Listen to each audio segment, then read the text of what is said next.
बिस्मिल्लाहिर्रहमानिर्रहीम। नहीं, मरीम नवाज़ फट पड़ी हैं। गुज़िश्ता कई दिनों से जिस किस्म की खबरें आ रही थी, मरीम नवाज़ की स्पीच ने उन तमाम के ऊपर स्टैंप लगा दी है। मरीम नवाज़ को सनम जावेद की रिहाई पे भी शदीद गुस्सा है। मरीम नवाज़ को मखसूस नशिस्तों का फैसला पाकिस्तान तहरीक इंसाफ के हक में आने के ऊपर भी शदीद गुस्सा है। मरीम नवाज़ जो है गुस्से से बोलती गई, किसको सुना रही थी, किसको पैगाम दे रही थी, मुल्क को डिस्टेबलाइज ना करें। इक़्तिदार जो है आने जानी चीज़ है, किसी ने भी सदा नहीं रहना, सब ने घर लौट जाना है। ये सारी बातें आखिर मरीम नवाज़ क्यों कर रही हैं? हम आपको पहले उनकी स्पीच सुनाते हैं और फिर से बात करते हैं। किसी ने इसको डिस्टेबलाइज करने की कोशिश की, किसी ने रखना डालने की कोशिश की, किसी ने पॉलिटिकल इंस्टेबिलिटी लाने की कोशिश की, तो उसके साथ आईनी हाथों से निपटा जाए। 2017 में भी ये फैसले हुए थे। तरक्की करता हुआ मुल्क एक पनामा जैसे बदनाम ज़माना फैसले की वजह से मुल्क डिस्टेबलाइज हो गया और आज तक तो संभलने में नहीं आ रहा। तो खुदारा इस मुल्क पे रहम करें, इस कौम पे रहम करें। और मैं आवाम को भी कहूँगी कि इस तरह का जो भी फैसला आता है, हमें उसको ध्यान से देखना है कि इसके पीछे मुहर्रिकात क्या हैं, इसके पीछे वजूहात क्या हैं। आप कहते हैं कि हम अपने ज़मीर के मुताबिक फ़ैसले करते हैं। आपको ज़मीर के मुताबिक फ़ैसले नहीं करने होते, आपको आइन और कानून के मुताबिक फ़ैसले करने होते। अगर आपका ज़मीर बिका हुआ है तो हम क्या कर सकते हैं? यहाँ पर ज़मीर के मुताबिक फ़ैसले नहीं होते, यहाँ आइन और कानून के मुताबिक फ़ैसले होते हैं। और जहाँ आप अपने ज़मीर के मुताबिक फ़ैसले करते हैं जो कहीं लिंक्ड होता है, तो आइन और कानून का कत्ल होता है और ये मुल्क की हालत होती है जो है। आप ज़िम्मेदार हैं मुल्क की इस हालत के। तो मैं आवाम से ये रिक्वेस्ट करना चाहूँगी कि अपनी आंखें और कान खुले रखें, अपने दोस्त और अपने दुश्मन को पहचानें। बहुत हो गया, 76 साल हो गए हम इन्हीं चीज़ों में उलझे हुए। अब ये मज़ीद ना बर्दाश्त होगा और ना करना चाहिए। एक जमात जिसका काम फितना फैलाना है, इंतशार फैलाना है, लड़ाई झगड़ा करना है, गाली गलोच करना है, पता नहीं वो किधर से लॉन्च हुए में, किधर से उनको पैसा आता है। आप देखें, कभी मुल्क के लिए बात नहीं करेंगे, करेंगे तो गालम गलोच करेंगे, बदतमीजी करेंगे, चाहे वो पार्लियामेंट हो या पार्लियामेंट से बाहर हो।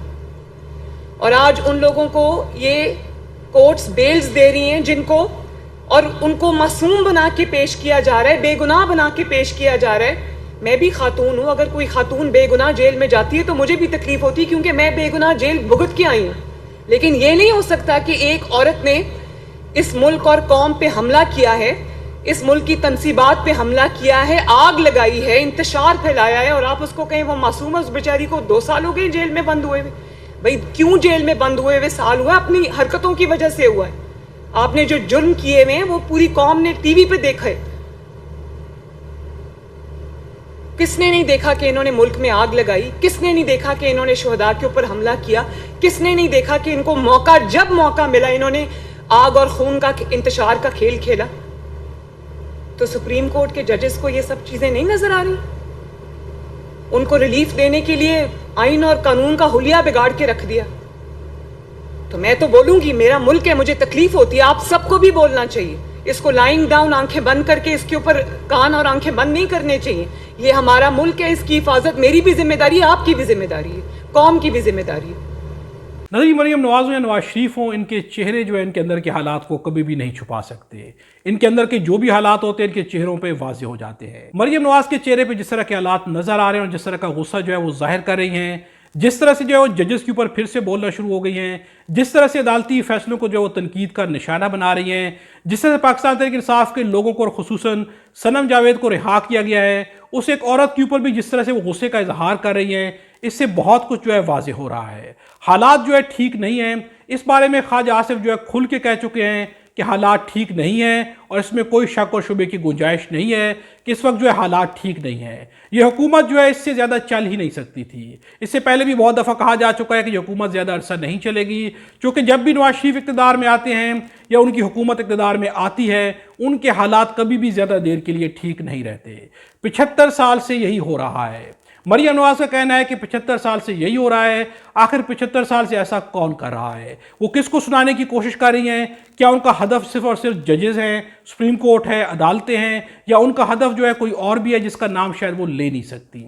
मरियम नवाज जिस किस्म का गुस्सा कर रही हैं, आखिर किस बात का गुस्सा है? पाकिस्तान तहरीक इंसाफ को एक दफ़ा फिर से जो है तनकीद का निशाना बना रही हैं, तो क्यों बना रही हैं? क्या उनके अंदर खौफ मौजूद है कि पाकिस्तान तहरीक इंसाफ दोबारा से आने वाली है, या इमरान खान को रिलीज़ किया जाने वाला है, या इमरान खान दोबारा से इक़्तिदार की कुर्सी पे आने वाले हैं? मरियम नवाज को क्या खौफ है जिसकी वजह से इस कदर शदीद जो है गुस्सा कर रही हैं? मरियम नवाज जब भी गुस्सा करें, या नवाज शरीफ जब भी गुस्सा करें, या इनकी हुकूमत के लोग जब भी गुस्सा करते हैं, प्रेस कॉन्फ्रेंसेस की जाती हैं, जिस किस्म की बौखलाहट का शिकार होकर ये लोग बोल रहे हैं, इससे वाकई नज़र आ रहा है कि इनके हालात ठीक नहीं हैं। और अगर हालात ठीक नहीं हैं तो ये लोग कभी भी बिगड़ते हालात को ठीक करने की सलाहियत नहीं रखते। इनके हालात जैसे होते हैं वो मज़ीद ख़राब ही होते हैं, कभी भी इनके हालात सुधरते नहीं हैं। मरियम नवाज ने स्पीच में ये भी कहा है कि इक़्तिदार आनी जानी चीज़ है, इक़्तिदार जो है किसी के पास भी सदा नहीं रहता। इस बात से क्या मुराद है? क्या मरियम नवाज जो है ये सिर्फ दूसरों को पैगाम दे रही हैं, या मरियम नवाज ये पैगाम अपनी ज़ात के लिए भी कहीं पे रख रही हैं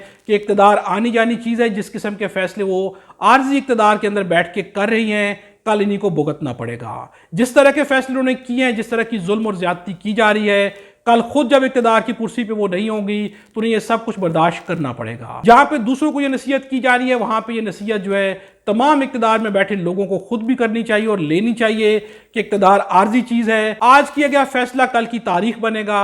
आज इक़्तिदार के मज़े लूटते हुए, इक़्तिदार की कुर्सी पे बैठते हुए आप जो भी फैसला करेंगे, मुस्तकबिल में अपने ही फैसले का सामना आपको खुद करना पड़ेगा। अपनी राय का इज़हार जो है कमेंट्स पे ज़रूर कीजिएगा। खुदा हम सबको और हमारे वतन पाकिस्तान को अपनी ज़बान में रखे।